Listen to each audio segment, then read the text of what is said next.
Yun, good day mga paps, mga bossing. So, update tayo dito sa shop. So, meron na kaming limang nagawa na change oil, tsaka palit spark plug. So, meron tayong yung nakapila na full PMS, tsaka transmission fluid. So, ito nung lagi ko itatopic sa inyo guys. Napaka-importante po na mas maaga magpalit kayo ng transmission. So, pakita ko po sa inyo anong nangyari dito sa transmission ng Revo. Tsaka dito sa isang ginagawa namin na Toyota Vios na 2017. 9 years na, ngayon pa lang napalitan ng fluid. So pakita ko po ano itsura. Mga paps, ito nung sa Toyota Revo. So ang nangyari kasi dito, wala nang hatak to mga paps. So try natin makuha sa palit ng ETF niya. So, ang nangyari kasi dito, wala nang halos laman na lumabas sa transmission niya. So, pwede, yun ang problema. Pero kung hindi natin nakuha doon, overall na to. Kasi, kumbaga, parang may internal leak ang tinatawag. Kumbaga, maga na nung mga o-ring. So, ngayon, yan. Yan ang filter ng mga Revo. Yan. So, nililinis ni Chief John Ray. Siya ang tumitira dito eh. So, yun, update. Meron pa isa doon sa labas. Yan. Ginakan na lang namin. Dami nakapila. Meron pa doon, oh.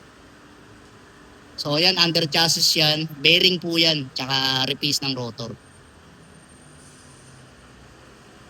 So, ito, Pops, nung sa Toyota Vios 2017 model. Grabe, oh. Yung mo naman ng fluid niyan, mga Pops. Sunog na brown. So, nag-oil sludge na siya. So, 2017 year model to, ngayon pa lang mapapalitan. Almost 9 years na. So, yan, mga ginagawa namin dito. Palit lahat ng mga paps, under chassis niya. Pangilalim. Yan. Palit ng shock. Tapos ito kasi yung transmission, palit ng oil seal, axle oil seal kasi may tagas ang transmission na ito. Tapos shock mounting, shock boot, palit din ng tie rod, rock end, yan tie rod, rock end, nung suspension bushing, yan, durog. Tapos nung stabilizer clamp, nung nandun, sa loob. Yan, laki na ng butas. Yan. Tapos, yan, stabilizer link niya, durog.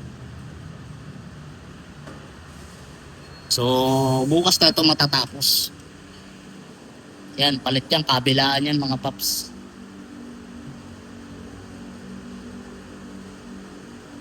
So, ito nung transmission niya. Yan.